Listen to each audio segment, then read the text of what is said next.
Hello friends, welcome to the channel IT Simplified. In today's session on Azure, I'm here to show you how to deploy Azure Firewall Premium. And once it is deployed, how you can deallocate so that you don't get charged in case you're using this for test and dev environment. So let's get started. I'm already logged in into the portal, and to search for firewall, I can go and type it in the global search bar and click on create. Like any other deployment, you need to deploy this in a resource group.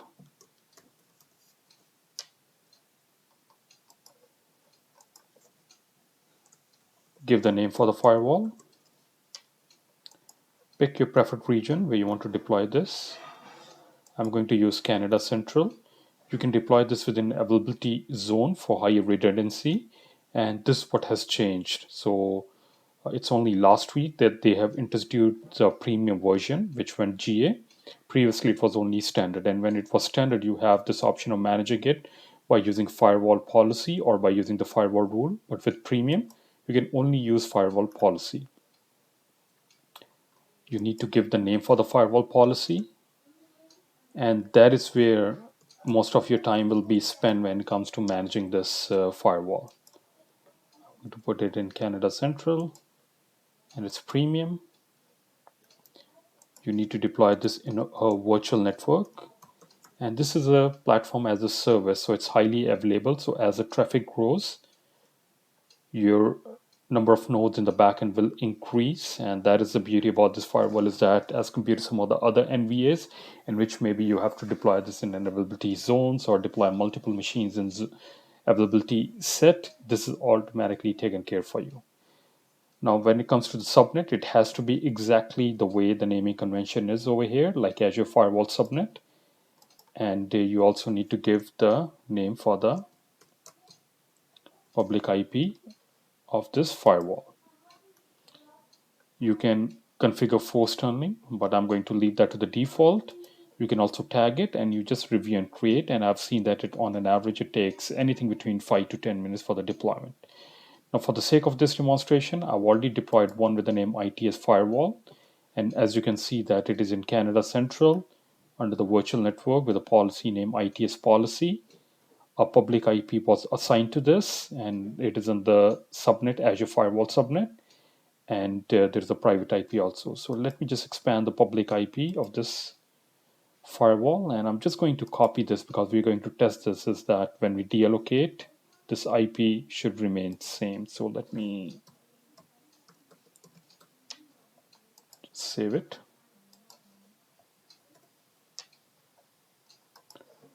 All right, and I'm also going to quickly show you the policy. You're not going to configure anything on the policy because that is not the reason I'm making this. Actually, it is a firewall policy, and this is what gets deployed for you. And as I said, that is where you're going to spend most of your time under the setting. And under the premium, they have added TLS inspection, IDPS, you get threat intelligence. All these things are there which you can configure, right?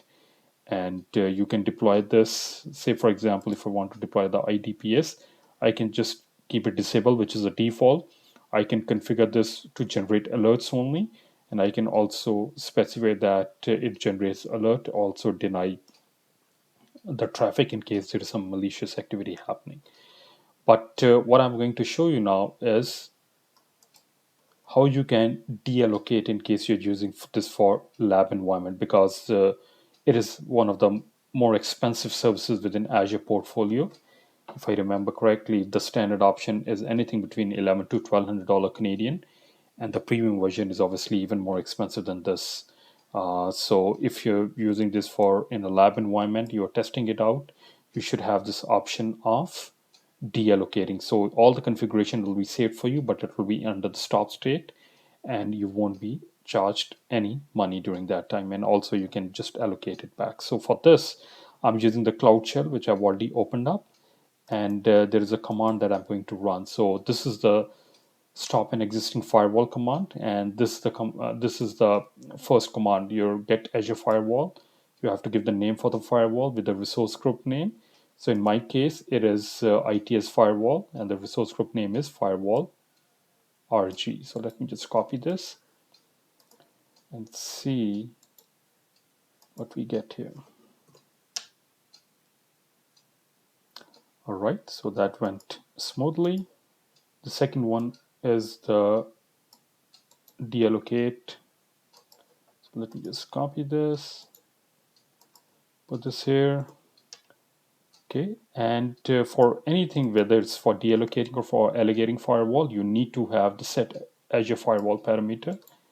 Otherwise, it's not going to work. So let me just put this here. Let me hit enter. If I go to the firewall, let me just and expand this. You can see the provisioning state is updating, and you also saw that right, it was public IP before this, before we ran that command.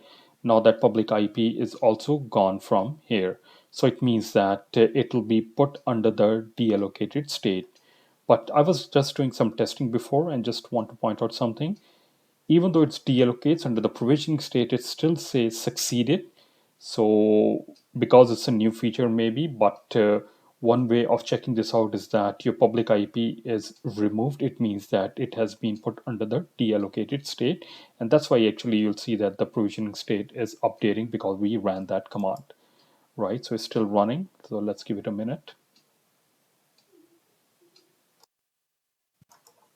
Welcome back. So firewall has been deallocated and public IP has been removed. So that's great.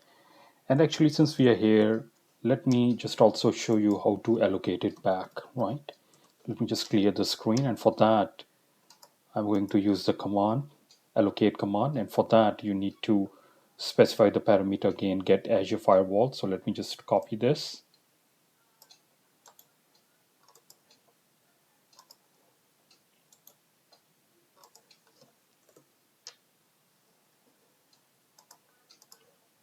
And then specify the virtual network. My virtual network name was FWVNet.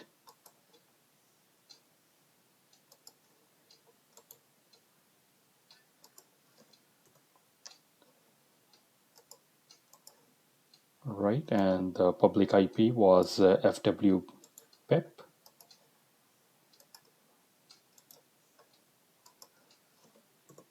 And we can cross-check by checking if we get the same public IP. And now the allocate command.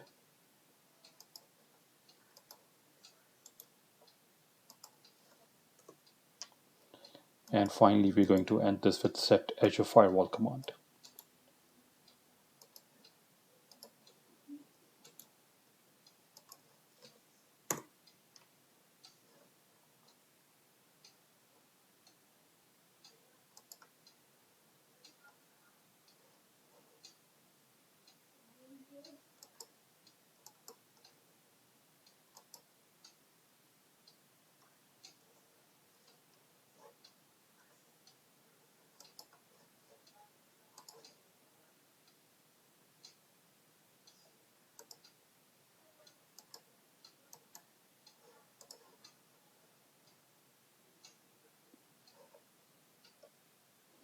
If I go back to my firewall and I'm just going to refresh the page, you can see the public IP has been assigned back, and under the provisioning state, it's updating, so it's spinning it back. And if I can go inside, you see it's 2288.208, and I think it's the same one that we got initially, so right over here, right? So with this, we saw how you can spin up Azure Firewall Premium, and in case you're using this for lab purposes, how to deallocate and allocate it back. Hope you found this useful. Thanks for watching. Have a good day.